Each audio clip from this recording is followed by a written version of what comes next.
అట్లాంటిది ఇవాళ ఈ ముఖ్యమంత్రి గారి అహంకారపూరిత వైఖరి, ఈ ముఖ్యమంత్రి గారి యొక్క ఏకపక్షమైన నియంతృత్వ పోకరులతో ఎల్ఎన్టీ లాంటి సంస్థ ఎంత ఇబ్బంది ఎదుర్కొంది అంటే ఇప్పటికీ ఒక ప్రముఖ సంస్థ, అదే చిన్న ఆషామాష సంస్థ కాదు, ప్రపంచంలోనే పేరెన్నిక కలిగిన ఒక ఇన్ఫ్రా కంపెనీ, అది పబ్లిక్ లిస్టెడ్ కంపెనీ.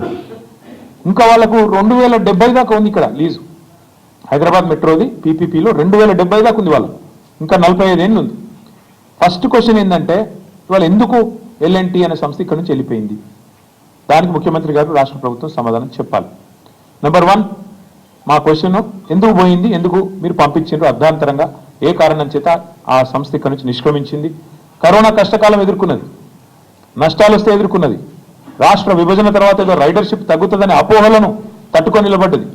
ఇన్నిటి తర్వాత ఇలా సంస్థ వెళ్ళిపోయే పరిస్థితి వచ్చింది. హైదరాబాద్ ఉజ్వలంగా, ఒకవైపు మీరే చెప్తున్నారు కదా తెలంగాణ రైజింగ్ రైజింగ్ అని, మరి అంత రైజింగ్ అంటే ఎందుకు పారిపోయే పరిస్థితి వచ్చింది ఎల్ఎన్టీ చెప్పాలని చెప్పి నేను ముఖ్యమంత్రిని కోరుతున్నాను. అట్లాగే ఇంకొక మాట కూడా, ఇది ఇట్లా ఇంత పెద్ద సంస్థ అర్ధాంతరంగా తెలంగాణ నుంచి నిష్క్రమించడం అంటే ఇది ఒక హైదరాబాద్కి మాత్రమే కాదు, మొత్తం తెలంగాణ రాష్ట్రానికి, పెట్టుబడుల స్వర్గధామంగా ఉన్న తెలంగాణ రాష్ట్రానికి ఇది ఒక మాయని మచ్చగా మేము భావిస్తూ ఉన్నాం. సాధారణంగా ఎక్కడన్నా ఒక పరిశ్రమ పెడితే అక్కడ లోకల్ కొంతమంది ఉంటారు, నాయకులు, గూండాలు, చిన్నచిన్నోళ్ళు, ఆకురౌడీలు, వాళ్ళు బెదిరిస్తుంటారు, అయ్యి మా దగ్గర పెడతావు అట్లా ఇట్లా అని. తెలంగాణలో ఇప్పుడు ఎట్లయిపోయిందంటే స్వయంగా ముఖ్యమంత్రి బెదిరించే కాడికి వచ్చింది. గలీజ్ అనే పరిస్థితి డైరెక్ట్గా నిస్సిగ్గుగా, మళ్ళీ భయం కూడా లేదు, సిగ్గుపడు కూడా లేదు, నిస్సిగ్గుగా ఎల్ఎన్టీ సిఎఫ్ఓని తీసుకుపోయి జైలు ఏమని చెప్పిన నేను. శంకర్ రామన్ అనే ఒక సిఎఫ్ఓ గారు ఎల్ఎన్టీ ఏమన్నాడు? ఆయన పాపం ఫ్రీ బస్సు పెట్టిండ్రు, కానీ మాకు వచ్చే నష్టాల గురించి ఆలోచన చేయలేదు. మాది పీపీపీలో ఉన్నది, పీపీపీ అంటే పబ్లిక్ ప్రైవేట్ పార్ట్నర్షిప్, మేము పెట్టుబడి పెట్టినాం ఇలా, మరి హైదరాబాద్లో ఫ్రీ బస్సు పెడితే మాకు కొంత నష్టం వస్తుంది కదా, మరి మమ్మల్ని కూడా చూసుకోవాలి కదా అన్నట్టు ఏదో అన్నాడు ఆయన.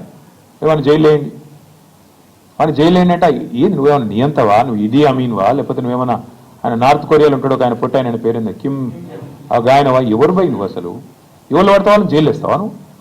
గింత అన్యాయం, గింత అరాచకం ఎట్లా కనబడుతుంది నీకు అర్థం కాదు. అంతంత పెద్ద పెద్ద సంస్థలు ఊకుంటాయి అనుకుంటున్నావా? వాళ్ళకేం వేరే మార్గాలు లేవా? అంటే నీ ఇష్టం ఉన్నట్టు మాట్లాడతా, నీ అహంకారపూరితంగా ఎవరిని పడతా వాళ్ళని జైలు వేస్తా, ఇంత అన్యాయమా? ఇంకొక దారుణమైన మాట ఏంటంటే, నేను చేసిన పథకాన్ని తప్పు పడతావా గంతోళ్ళ మీరు అన్నట్టు జైలు వేస్తా అంటే మీ తప్పులు ఎత్తి చూపుతూ జైలు వేసేస్తారా మీరు? ఇంత అరాచకమా? సమస్యను సామరస్యంగా ముఖ్యమంత్రి అంటే ఆయన పరిష్కరించాలి. వార్నింగ్లు ఇచ్చుడు, డాగేసుడు, కచ్చా డాగులేసుడు, ఉంటావా పోతావా అని ఇంకా బెదిరించండి. ఇంకో పేపర్లో చూపెడతాను మీకు కావాలంటే. ఓ స్పీచ్లో చెప్తున్నాడు ముఖ్యమంత్రి, ఎల్ఎన్టీకి కేసీఆర్ అంటే కేటీఆర్ అంటే ఇష్టం ఉండొచ్చు, కానీ ఇప్పుడు ముఖ్యమంత్రి రేవంత్ రెడ్డి యాద పెట్టుకోండి అంటే ఓపెన్ దాదాగిరి